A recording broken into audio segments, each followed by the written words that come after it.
প্রশিক্ষিত livestock service প্রোভাইডারদের union ভিত্তিক স্থায়ী কর্মসংস্থানের দাবিতে মানববন্ধন করেছে এলএসপি ঐক্য পরিবার। রোববার সকালে জাতীয় প্রেস ক্লাবের সামনে এই দাবিতে মানববন্ধন করেন তারা। এ সময় সংগঠনের কয়েকশো সদস্য উপস্থিত ছিলেন। বক্তারা বলেন, প্রাণী সম্পদ ও ডেইরি উন্নয়ন প্রকল্পের অধীনে ৬ বছর ধরে মাঠ পর্যায়ের কাজ করেছে ৪,২০০ জন প্রোভাইডার।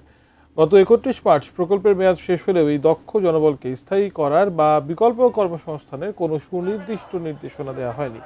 তারা বলেন, সরকারের বিশাল বিনিয়োগে দক্ষ হয়ে ওঠা এই জনবলকে অব্যাহতি দিলে শুধু তারাই পরিবার নিয়ে পথে বসবে না, প্রান্তিক পর্যায়ে দেশের দুধ ও মাংস উৎপাদন খাত বড় ধরনের বিপর্যয়ের সম্মুখীন হবে।